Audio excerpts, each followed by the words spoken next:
Hi, எல்லோருக்கும் காலை வணக்கம். நேற்று ஒரு ஃப்ளைட் ஆக்சிடெண்ட் ஆச்சு. அது எல்லாருக்குமே உலகம் ஃபுல்லாகவே பரபரப்பாக அந்த விஷயம் பற்றி தான் எல்லோரும் பேசிகிட்டு இருக்காங்க. ரொம்ப மனசு கஷ்டமாகவே இருக்குது.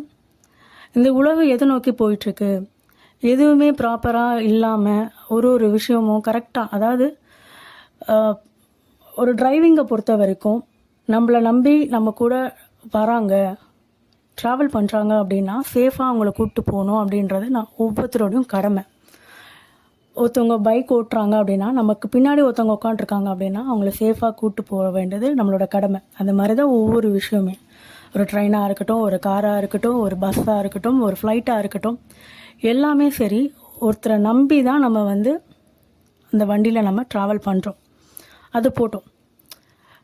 எந்த ஒரு வண்டியை நம்ம ஸ்டார்ட் பண்ணுறோம், இல்லை எந்த ஒரு வண்டியை நம்ம ஓட்டுறோம் அப்படின்னாலுமே அந்த பர்டிகுலர் வெஹிக்கிள் நல்லா இருக்கா, கண்டிஷன் சரியாக இருக்கான்னு பார்த்துட்டு தான். ஏன்னா நம்மளை நம்பி அவங்க வராங்க அப்படின்னும் போது கண்டிஷன் சரியாக இருக்கா, நம்மளால் கரெக்டாக அவங்கள கூப்பிட்டு போய் சேஃபாக அவங்கள அந்த பிளேஸில் இறக்க முடியுமா அப்படிலாம் பார்த்து தான் ஒரு வண்டியை நம்ம ஸ்டார்ட் பண்ணணும். இது ஒவ்வொரு டிரைவருக்குமே இருக்கக்கூடிய ஒரு கடமை. ஓகேவா? ஸோ ஏன்னா எல்லாருக்குமே இந்த உலகத்தில் வாழற எல்லாருக்குமே ஒரு ட்ரீம் இருக்கும், அவங்களுக்குன்னு ஒரு கடமை இருக்கும். அதை நோக்கி தான் எல்லாருமே வாழ்ந்துட்டுருக்காங்க.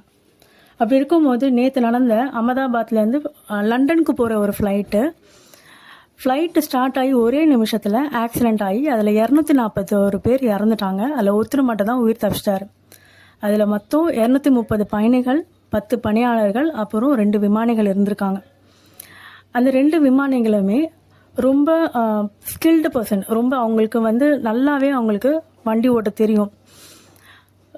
அதையும் மீறி அவங்க அந்த மாதிரி ஆக்சிடெண்ட் ஆச்சு. அது என்ன காரணம் அப்படின்றது யாருக்குமே தெரியல. உண்மையாகவே ரொம்ப கஷ்டமாக இருக்குது. அந்த ஏரோப்ளேன் யாருக்கு சொந்தமானதுன்னு பார்த்தோன்னா ஏர் இந்தியா, ட்ரீம் லைன். ஸோ இறந்த எல்லாருக்குமே ஆழ்ந்த இரங்கல், அவங்க குடும்பத்தை எல்லாருக்குமே ஆழ்ந்த இரங்கலை நான் தெரிவிச்சுக்கிறேன்.